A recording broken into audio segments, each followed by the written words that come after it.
बढ़ती हुई इस महंगाई में हम मिडिल क्लास फैमिली को नित नए चैलेंजेस फेस करने पड़ते हैं और अपनी ज़रूरियात ज़िंदगी को बमुश्किल पूरा करते हुए नामुमकिन सा हो जाता है हम औरतों के लिए कि अपने लिए हम कुछ खरीदें। स्किन केयर के लिए कुछ फेशियल या प्रोडक्ट वगैरह ऐसा कुछ खरीदना बिल्कुल ना वाली बात हो जाती है और इस चक्कर में हम औरतें फिर अपना ख्याल भी नहीं रखती हैं। आज के ब्लॉग में मैंने आपकी ये परेशानी ख़त्म कर दी है। इंशाल्लाह मैं आपको बताऊंगी कि कैसे आपने ना अपने घर के किचन से सिर्फ 3 से 4 चीज़ें निकालनी है और अपना बेहतरीन सा फेशियल तैयार कर लेना है। इतने इसके बेस्ट रिजल्ट आपको मिलेंगे ना कि पक्का आप एडिक्ट हो जाओगे इसके। इतने आपको बेस्ट रिजल्ट इसके मिलने इस फेशियल के, होममेड फेशियल रेमेडी और जो भी बोलो आप, बहुत ही सस्ता और अच्छा। चलो फिर आज का ब्लॉग शुरू करते हैं। सो अस्सलाम वालेकुम, क्या हाल चाल है, कैसी है मेरी प्यारी सी यूट्यूब फैमिली। अल्हम्दुलिल्लाह जी मैं बिल्कुल ठीक ठाक हूँ, अल्लाह का करोड़ों बार शुक्र है। अच्छा, यहाँ पर मैंने सारा सामान रख दिया, बारी बारी करके आपको दिखाती हूँ। सबसे पहले तो मैं बैठ चुकी हूँ, बालों को मैंने अपने कवर कर लिया है और एक आध पिंपल भी मेरे निकला हुआ है क्योंकि भी आपकी बहन डाइटिंग कर रही है तो असरात तो फिर नज़र आने हैं ना थोड़े बहुत कहवे पी पी के। सो इसी को जो है ना अभी कम करना है हमने। अच्छा, काफ़ी टाइम से ना मैंने कुछ भी फेस पे ना पॉलिश वगैरह नहीं की थी। अच्छा, यहाँ पर ना सबसे पहले तो मैंने क्लिनजिंग करनी है। क्लिनजिंग के लिए ना मैंने हाफ लीमू कट कर लिया है इस तरीके से और इसके ऊपर ना ये ताज़ा दूध की मलाई रख ली है। इससे जो है ना मैं अपने फेस की क्लिनजिंग करूँगी। क्लिनजिंग जो है ना मैं डेली बेसिस पे भी रात में सोने से पहले एक दफ़ा जो है ना मैं कर लेती हूँ। जब से मैं डाइट वाइट कर रही हूँ ना तो वो लीमू यूज़ होता ही होता है। तो मैं क्या करती हूँ कि दूध की मलाई लेती हूँ और फटाफट से लगा के ना तो थोड़ी देर के लिए इसे क्लेंजिंग कर ली। यकीन करें सारी जो गंद मैल होती है ना फेस की वो ऐसे निकल सी जाती है। एंड में ना ऐसे हो जाता है जैसे लीमू ना हल्का हल्का गंदा होने लग जाता है, मतलब कि फर्स्ट टाइम आप करो ना तो ज़्यादा फील होता है। अच्छा खैर, 5 मिनट की जो है क्लेंजिंग करनी है और मतलब कि तेज़ हाथों से ना जितना मतलब कि डस्ट वगैरह होगी ना वैसे निकल के आ जाएगी और उसके बाद जस्ट फेस वॉश कर देना है। अच्छा, उसके बाद मैं सेकंड स्टेप जो ना ये पॉलिशर इस्तेमाल करूँगी। ये जो मैं यूज़ करती हूँ ये गोल्डन पर्ल की है, कोई इसमें प्रमोशन वाली बात नहीं है। मैं इसको 3 साल से यूज़ कर रही हूँ और ये इसके बड़े अच्छे रिजल्ट हैं। सस्ती है, सबसे बड़ी बात भाई अफोर्ड कर लेते हैं हम आसानी से। सो 400-450 में आई थिंक ये आ जाती है। इसमें ये 4 स्टेप्स होते हैं, मतलब कि 4 स्टेप्स क्या, क्रीम है, उसका पाउडर है, ब्लीच का मतलब कि जो पाउडर होता है वो है, और सूथिंग लोशन और शाइनर। ये चारों चीज़ों को मैंने ऐड कर लिया है। पाउडर अपने हिसाब से जितना मैं जो है ना अच्छे से एडजस्ट कर सकूँ। सो ये चारों चीज़ों को डाल के अच्छे से मिक्स कर लिया अपने फेस पे और गर्दन को आगे पीछे मैंने लगा लिया। जब भी आप फेस पे पॉलिशर लगाएं ना गर्दन को कभी भी ना भूला करें, तो आगे पीछे मैंने वो भी अप्लाई कर लिया है। अच्छा, उसके बाद मैं हाथ और पाँव को भी नहीं भूलती हूँ।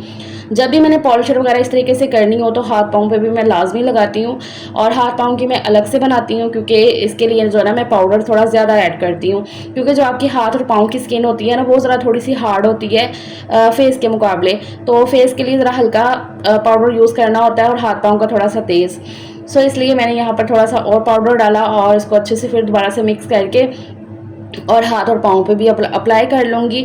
25 टू 30 मिनट जो है ना इसे अपने फेस पे लगा रहने देती हूँ। उसके बाद जाके मैं वॉश कराती हूँ। इसके बड़े बेस्ट रिजल्ट हैं और अगर आप यूज़ करना चाहो तो लाजमी करो। अच्छा जी, थर्ड स्टेप में हमने स्क्रबिंग करनी है और स्क्रब मैं घर में ये बनाऊंगी। जब ये वाली स्क्रब आप एक दफ़ा ट्राई कर लोगे ना उसके बाद बाहर की स्क्रब लाना आप भूल ही जाओगे। इतने अच्छे इसके रिज़ल्ट हैं। सबसे पहले तो यहाँ पर कटोरी में मैंने चावल ले लिए हैं, कोई 1 चम्मच भर के, मतलब कि चावल का आटा है बेसिकली। चावलों को मैंने घर में ही पीस लिया था, पीस के उनको छान लिया और 1 चम्मच मैंने निकाल के इस कटोरी में डाल लिया। इसका कलर आपको इसलिए चेंज लग रहा है क्योंकि मैंने मसालादानी में मसाला पीसा हुआ था तो वही जो है ना कलर थोड़ा सा आ गया चावलों में, इसलिए। अच्छा, उसके बाद अंदर मैंने फिर डाला आधा चम्मच बेसन और अब ये इसमें डालूंगी मैं कस्तूरी हल्दी। ये कस्तूरी हल्दी है, नॉर्मल हल्दी नहीं है जो मैं हांडी में यूज़ करती हूँ। ये कस्तूरी हल्दी जो है ना स्टेन नहीं छोड़ती है, फेस पे पिलाहट नहीं आती है। तो ये मैं जो है ना स्किन केयर में यूज़ करती हूँ, पहले भी काफ़ी दफ़ा मैं आपके साथ शेयर कर चुकी हूँ। आधा चम्मच मैंने इसमें कस्तूरी हल्दी डाली, आधा चम्मच बेसन और 1 चम्मच भर के जो है ना चावल का आटा है। और अब ये 1 चम्मच भर के इसमें मैं डाल रही हूँ शहद। हनी इस चीज़ का ना जो लाजमी इंग्रेडिएंट जिसे बोलते हैं ना ये है इस रेमेडी का। तो मुझे थोड़ा सा शहद कम लग रहा था इसलिए मैंने जो है ना थोड़ा सा और ऐड कर दिया, मतलब कि पूरा 1 चम्मच भर के इसमें शहद जाएगा, भर के चम्मच डालना है। और अब इसमें मैं कच्चा दूध ऐड कर दूंगी, बिल्कुल थोड़ा सा 1 चम्मच जितना, ये भी जिससे जो है ना इस तरीके का ये घोल जो ना बन के तैयार हो जाए, जो आपके फेस पे ना अच्छे से स्टक कर सके। मतलब ये स्क्रब ऐसी हो ना, इस तरीके की, इस कंसिस्टेंसी में ये स्क्रब होनी चाहिए। इसके अंदर के जो ये पार्टिकल्स है ना, ये आप देख लो। मतलब इसी तरीके से स्क्रब अगर आप बाहर से कोई ख़रीदते हो ना, कोई भी स्क्रब वगैरह किसी भी कंपनी की, तो बिल्कुल ऐसे उसके अंदर पार्टिकल्स होते हैं जो आपकी स्किन को एक्सफोलिएट करके डेड स्किन को एकदम रिमूव कर देते हैं और बहुत ही साफ़ सुथरी नीचे से स्किन जो है वो निकल के आ जाती है। इस स्क्रब के इतने अच्छे रिजल्ट है ना, इसको आप हफ्ते में 3 से 4 दफ़ा इस्तेमाल करो। ये विंटर स्पेशल स्क्रब है, अभी सर्दियां आई नहीं, आपकी बहन ने पहले आपके साथ बहुत ही बेहतरीन सी रेमेडी शेयर कर दी है। मैं तो ये स्क्रब जो है ना, अब जैसे कि मैंने बताया, गर्मियों में ये स्किन केयर वगैरह ना थोड़ी सी मुश्किल हो जाती है, क्योंकि भाई इतनी स्वेटिंग हो रही होती है कि दिल ही नहीं करता ये सारी चीज़ें करने को। लेकिन सर्दियां जब आती हैं ना, अल्हम्दुलिल्लाह से खुद ब खुद ही दिल करता है कि नहीं भी किया जाए, कुछ ना दिल कर रहा होता है। मैं तो ऐसे करती हूँ, अपनी मैं बात बताऊँ ना तो मेरा यही ज़ेन है। अच्छा, स्क्रबिंग को पूरे फेस पे पहले मैंने थोड़ा सा लगा लेना है इसको, और उसके बाद बस हल्के हाथों से स्क्रबिंग करनी है आपने, सर्कुलर मोशन में। जब भी आप स्क्रब करो ना तो हाथों को तेज़ ना चलाया करो, वरना आपकी जो स्किन है ना उसमें रैशेज आ सकते हैं। सो स्क्रबिंग के टाइम पे ना हाथों को आपने बहुत ही हल्के हाथ से चलाना है सर्कुलर मोशन में। जब आप सर्कुलर मोशन में चलाते हो ना अपनी उंगलियों को, तो उंगलियों में से ना हीट निकलती है, जो स्क्रबिंग के टाइम पे बहुत सही रहती है। वो हीट की वजह से ना आपकी जो स्किन है ना, उसमें से जितना भी गंद गुबार होता है ना वो एकदम से निकल जाता है और स्किन नीचे से बहुत ही नीट निकल के आ जाती है। अब जैसे कि मौसम चेंज हो गया, आगे सर्दी की तरफ जा रहा है, तो इसमें मैं शहद डाल के इसको यूज़ किया करूँगी। और अगर गर्मी हो तो शहद को आप स्किप करके जो ना बाकी सारी चीज़ों को मिला के तो उससे स्क्रबिंग कर सकते हो। और ये स्क्रबिंग इतनी अच्छी है ना, जैसे कि शादी वगैरह से आप फ्री होकर वापस आते हो, इतना हैवी मेकअप किया होता है, तो वो वाले मेकअप को रिमूव करने के लिए ना ये वाली स्क्रबिंग बहुत बेस्ट रहती है। जितने भी मेकअप का गंद वगैरह होता है ना वो स्किन से बिल्कुल बाहर निकल जाता है जब आप वापस आके इस तरीके से स्क्रबिंग कर लो। तो मैं ऐसे ही करती हूँ। तकरीबन 10 मिनट की मैंने जो ना स्क्रबिंग की है फेस पे हल्के हाथों से, और उसके बाद मुल्तानी मिट्टी का मास्क जो मैं आम रूटीन में भी लगाती हूँ, काफ़ी दफ़ा आपके साथ शेयर कर चुकी हूँ। आई थिंक अभी मैंने पिछले ब्लॉग में आपको बताया है कि इस तरीके से मैंने मुल्तानी मिट्टी को घोल के रखा हुआ है। तो बस लास्ट में मैंने वो लगा लिया था और दैट्स इट। मेरा जो फेशियल था ना वो कंप्लीट हो गया। उसके बाद जाके मैं ना शावर लिया, फिर मैं आईब्रो भी करवाई हूँ, इसलिए आपको मेरे आईब्रो पे ना रेडनेस भी नज़र आ रही है कि मैंने आईब्रो भी करवा लिया। मैंने कहा अगर स्किन केयर की है ना तो अच्छे से सारा कुछ जो है ना क्लियर करते हैं। अब आपको मैं दिखा रही थी कि ये देखें, बहुत ही बेहतरीन से रिजल्ट इसके मिल गए हैं आपके सामने। आप बताइएगा, कभी भी ये ना सोचा करें कि रंग गोरा चिट्टा होगा तभी हम जो है ना अच्छे लगते हैं, बिल्कुल ऐसा नहीं होता है। कलर आपका चाहे जैसा मर्जी हो, सिर्फ स्किन आपकी नीट एंड क्लीन और ऐसे ग्लो करती हुई हो ना तो बहुत अच्छा लग रहा होता है। और ये देखें जी, हाथ भी अच्छे से हो गए साफ़ सुथरे, फेस भी हो गया और बड़ा अच्छा लग रहा था, ऐसे दिली सुकून मिल रहा था। काफ़ी दिन बाद मैंने आईब्रो भी करवाए थे, मैं बड़ा पास आके आपको दिखा रही थी। आई थिंक आपको मेरे फेस का ग्लो नज़र आ रहा हो। आज के लाइव में तो आपको आया है, आपने बोला भी है कि आपने क्या लगाया था, तो मैंने तो मैंने ये स्किन केयर की है जी। और मैं चाहूँगी कि आप भी इसको लाजमी फॉलो करें। बस एक चीज़ को दिमाग में से निकाल दें कि जी महंगा असी अफोर्ड नहीं कर सकते तो सस्ता असी लाना नहीं, साढ़े को टाइम नहीं है। इस चीज़ को ना दिमाग में से निकाल दें, टाइम निकालें अपने लिए यार। ये जो टाइम है ना आपको कोई मिलता नहीं है कि हाँ भाई कोई आके आपको कह देगा या आपको टाइम मिल जाएगा अपने लिए, ऐसा नहीं होता है। एक दफ़ा माइंड जब आप सेट कर लेंगी ना कि हाँ भाई करना है अपने लिए, टाइम निकालना है, तो फिर आप जो है ना सारे कामों को बहुत ही नाइसली मैनेज करते हुए ना अपने लिए टाइम भी निकाल लेंगी। सिर्फ बात होती है माइंड सेट की। इस तरीके से कोई भी रेमेडी अगर आप खुद बनाती हैं, आपको कोई ना कोई रेमेडी आती है, मतलब कि टोटके वगैरह होते हैं ना, अक्सर औरतों को आते ही आते हैं कि वो रेमेडी वगैरह यूज़ करती हैं, तो वो करें। अगर मेरी ये पसंद आ रही है कोई भी रेमेडी वगैरह, मैं अक्सर शेयर करती रहती हूँ, तो उसको जो है ना अप्लाई करती रहा करें, हफ्ते में 2 दफ़ा 3 दफ़ा, जैसे आपको इजी लगे लाजमी किया करें। बिल्कुल जो ना स्किप करके 2-2 3-3 महीने ऐसे गुजर गए हैं और ऐसे बैठी हुई, ये ना किया करें।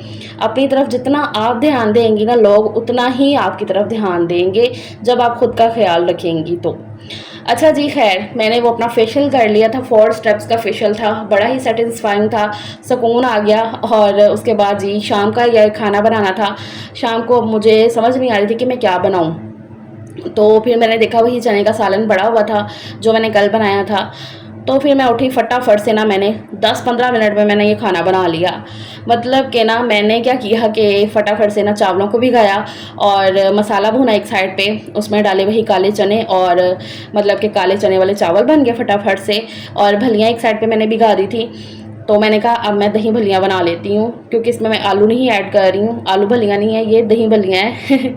अब आपको पता है जी, आपकी बहन कर रही है डाइट, और आलू मैंने बिल्कुल अवॉइड किए हुए, आलू मैं नहीं खा रही हूँ। सो इसलिए मैंने आलू फिर बॉईल भी नहीं किए थे, और एक में फटाफट से भी लगी हुई थी, इसलिए भी मैंने कहा कि ठीक है भल्लियाँ और चने ऐड कर लेती हूँ दही भल्लों में।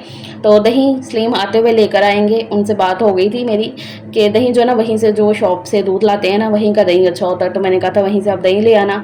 बाकी सारी चीज़ें मैंने मिक्स करके रख दी थी, भलियाँ, चने, बॉइल्ड चने पड़े हुए थे मेरे पास वाइट वाले, तो वही मैंने ऐड कर दिए। साथ में कटा हुआ प्याज, बिल्कुल बारीक बारीक प्याज जो है ना मैंने काट के, और उसको नमक वाले पानी में ज़रा डिप कर दिया था कि उसकी कड़वाहट ख़त्म हो जाए। तो वो मैंने मिक्स करके भी रख दिया है। हरी चटनी अभी मुझे बनानी है, और तब तक मैंने कहा ये जो बर्तन है ना इनको समेटती हूँ, इनको जो है ना फटाफट से धो धा के रखती हूँ साइड पे। देखें जी, आपकी बहन सारे घर के काम भी कर रही है, सब कुछ जो है ना हम कर सकते हैं। बस एक दफ़ा जब आप माइंड सेट कर लेते हो ना कि हाँ जी हमें ये करना है तो करना है। पता है क्या, मेरी कुछ बहनें दूसरों की बातों को इतना ज़्यादा सोचती हैं, वो कहते हैं ना टॉक्सिक पीपल्स। ऐसे जो टॉक्सिक जहरीले लोग होते हैं ना हमारे आसपास होते ही हैं, उनकी बातों को इतना ज़्यादा वो सोचती हैं, इतना ज़्यादा वो सोचती हैं, क्योंकि ऐसे लोगों का ना बेसिकली पॉइंट ये होता है, उनका मकसद ये होता है कि हमने ना किसी तरीके से ना इनको उठने नहीं देना, अपनी तरफ इनको जो है ना सोचने का मौका ही नहीं देना। वो अपने आप में आपको इतना लगाए रखते हैं कुछ ना कुछ हरकतें ऐसी करके कि आप उनके बारे में सोच सोच के ना इतना ज़्यादा डिप्रेशन में चले जाएं कि ना फैमिली को देख सकें ना खुद को देख सकें। तो मेरी ना एक बात लाजमी याद रखा करें कि कोई कुछ भी कर ले, कोई कुछ भी कर ले, फिर भी कुछ नहीं होता, ठीक है। So be brave, be strong, self care is very important for healthy life. बस ये चीज़ को सोचा करें। अच्छा जी, आपसे बातों बातों में आपकी बहन ने जो है ना बर्तन धो लिए। अब ये जो मशीन वगैरह ना इसको भी वाइंड अप करके यहाँ से उठा के रखते हैं। आपको पता है मेरी आदत है कि मैं साथ साथ किचन जो है ना समेटती हुई जाती हूँ, क्योंकि कोई खिलारा ना रहे। खाना बनाने के बाद ऐसा लगना ही नहीं चाहिए कि आपने किचन में खाना बनाया है, मेरी आदत है, तो मैं ऐसे ही करती हूँ अल्हम्दुलिल्लाह से। अच्छा जी, सलीम साहब आ गए थे और वो ले आए थे दही, बड़ा ही अच्छा सा थिक सा दही होता है ये इनका। तो वही अब बस मैंने दही भल्लों में मिक्स कर दिया है, और हरी चटनी भी मैंने बना के डाल दी थी। हरी चटनी वही धनिया पुदीना और सब्ज़ मिर्चों वाली, इसमें मैं नमक और ज़ीरा भी ऐड कर लेती हूँ। तो फिर चटनी काफ़ी मज़ेदार सी हो जाती है। और इस तरीके से मैंने दही भल्लों में डाल दी है, ऊपर से दही डाला है और अच्छे से मिक्स कर दूँगी तो बड़े मज़े की दही भल्लियाँ तैयार हो जाती हैं। ये मैं ना घर में ही बनाना मुनासिब समझती हूँ। बाहर के जो दही भल्ले होते हैं ना भाई बहुत ही कम देते हैं और इतने मज़े के भी नहीं लगते हैं। मुझे तो घर के ही दही भल्ले मज़े के लगते हैं, चाहे तो मैं ज़्यादातर घर में ही बनाती हूँ। बाहर से बहुत ही रेयर ऐसा होता है कि भल्ले मंगवाए हों हमने, एक तो मज़े के नहीं होते हैं और बहुत ही कम देते हैं। वो चाहे 200 रुपये के भी आ जाए ना तो सिर्फ 2-2 3-3 चम्मच ही आ रहे होते हैं। घर में माशाल्लाह से ना बरकत होती है बनाने में। अच्छा जी, यहाँ पर ये काले चने का पुलाव, लेफ़्ट ओवर चने थे लेकिन बड़ा ही मज़े का ये पुलाव तैयार हो गया था। मैंने थोड़े से चावल ले लिए थे क्योंकि भाई डाइटिंग पे हैं, चावल हम इतने ज़्यादा नहीं खा सकते। सो इसलिए मैंने थोड़े से चावल लिए थे। दही भल्ले ज़रा मैंने भर के कटोरी ले लिए थे क्योंकि मेरे तो बड़े ही फेवरेट हैं दही भल्ले। इसमें मैंने चाट मसाला ज़रा अच्छे से छिड़क लिया। बहुत ही टेस्टी सा जो है ये रात का खाना हमारा जो ना तैयार हो गया था। इस तरीके की प्लेटें दिखा दिखा के ना आपके मुंह में मैंने पानी लाते ही रहना। मुझे पता है दही भल्लों को देख के ना लड़कियों को ना बड़ा ही प्यार होता है दही भल्लों से। सब लड़कियों को ज़्यादातर पसंद होते हैं, हम औरतों को। मुँह में पानी आया होगा। खैर जी, अल्हम्दुलिल्लाह से खाना हमने खा लिया है। मैंने रात का खाना खा लिया, थोड़ा लेट हो गया था आज। मैंने सबके साथ ही खाना खाया क्योंकि ज़रा मैं बिज़ी थी दूसरी चीज़ों में, सो इसलिए। और दही भी लेट आया तो फिर दही भले तभी बने। खैर, खाना खाने के कोई 1 घंटे बाद अभी मैं यहाँ पर कहवा बनाने लग गई हूँ। तो ये कहवा ना पहले मैं ऐसे करती थी कि नीम गर्म पानी में ये पाउडर जो मैंने बना के रखा हुआ ये डाल लेती थी और बस उसको ऐसे मैं पी लेती थी। जो ज़्यादा मोटे मोटे होता था ना वो नीचे बैठ जाता था और ऊपर से बारीक बारीक मैं पी लेती थी पानी के साथ ना, ऐसे सिप करते हुए।